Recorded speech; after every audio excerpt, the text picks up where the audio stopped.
What Unseen Enemy? March 23, 2020 by Anna von Reitz. The actual enemy is in full view, and rarely more so than in the last few days. Its name is the National Security Council, an unelected, unaccountable, self-interested bunch of commissars that got installed by Harry Truman following FDR's lead, of course, to control the economy and coordinate defense of their action by the military during the 1946 restructure of everything, and then simply stayed on to enrich themselves and manipulate and control things to enhance their own security.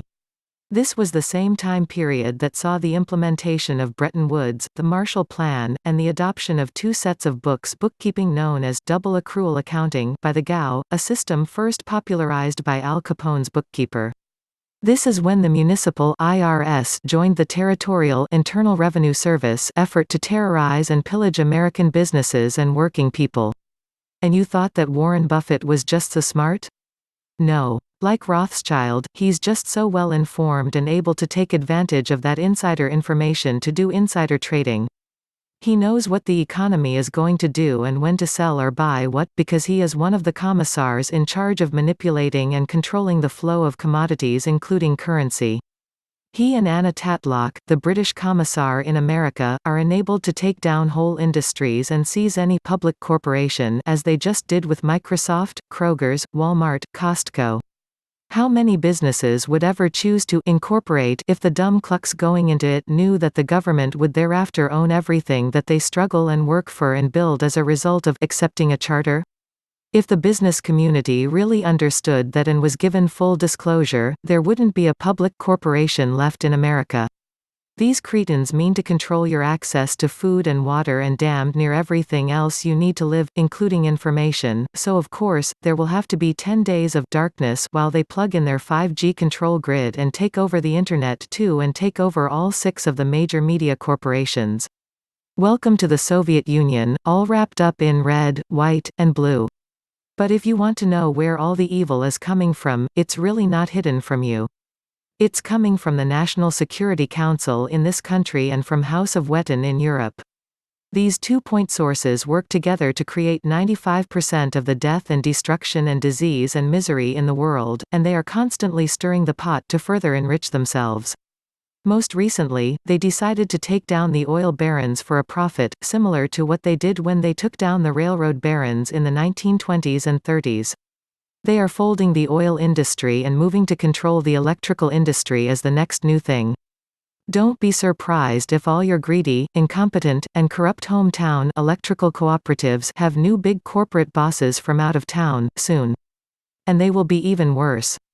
The excuse for this will be maintaining grid security, but in fact, it will be grid control such that these unaccountable and untrustworthy monsters are able to deny people electricity whenever it suits them, and abuse the electrical grid as a means to spy upon and control others.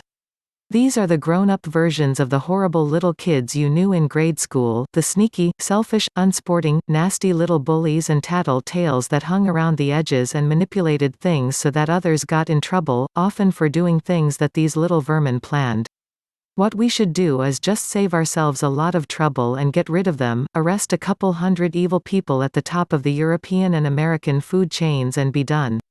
If they had any honor or sense of what is good for this planet, or even what is ultimately good for themselves, they'd leave quietly and let life go on unhindered by their manipulating, hoarding, insider trading, commodity rigging, and enslavement activities. But as the good of the planet or anyone on it is a foreign concept to them, there is little hope that they will vacate without the use of cattle prods and lasers.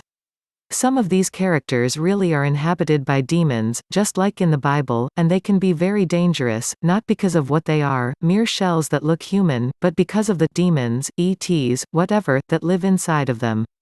They put on quite a show when cornered, but it doesn't matter. They still need to go, go, go.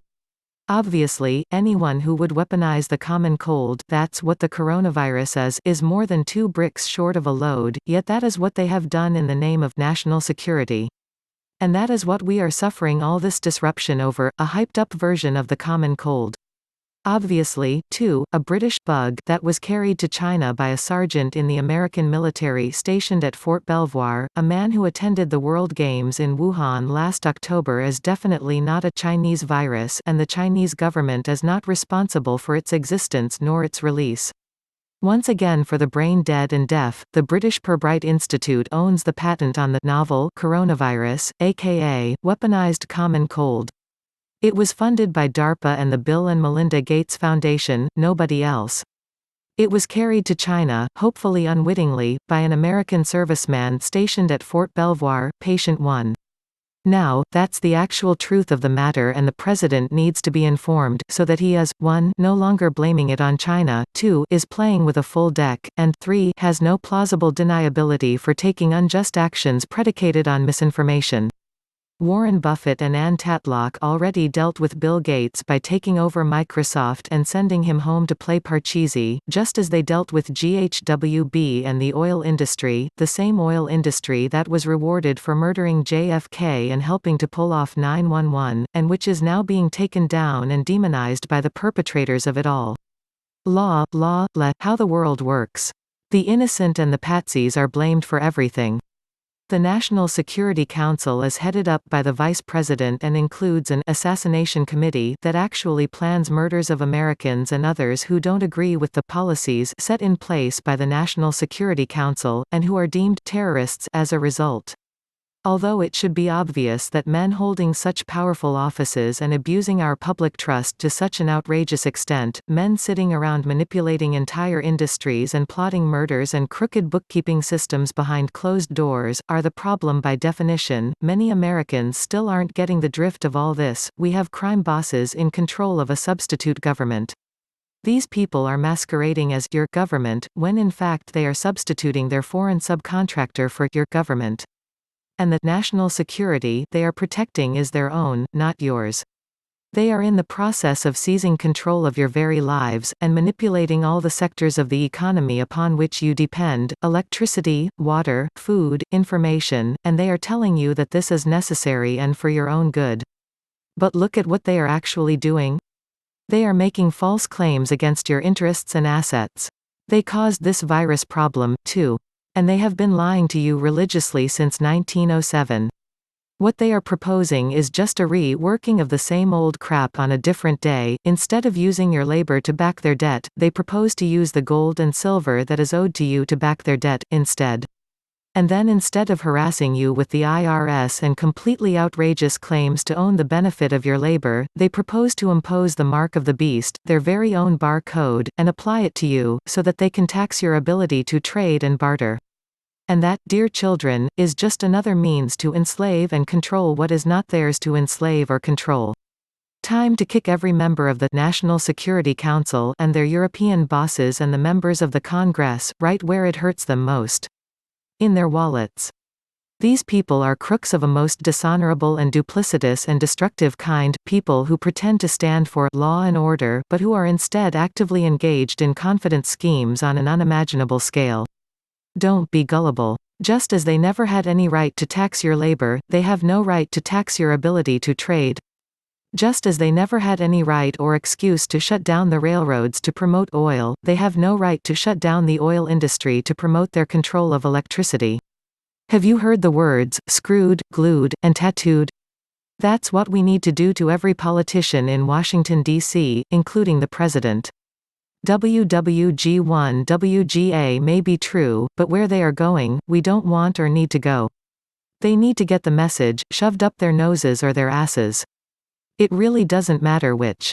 And they need that message now.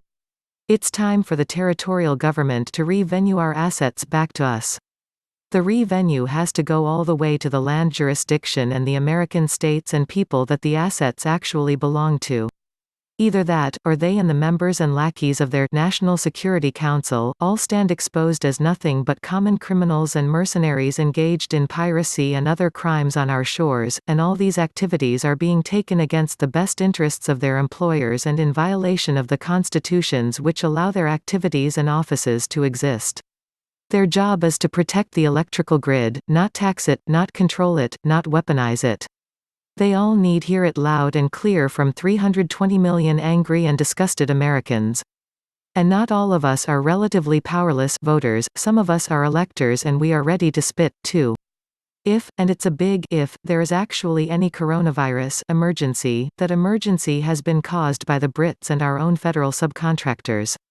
It's time to put pedal to the metal and boots up the butts of the National Security Council and the members of Congress.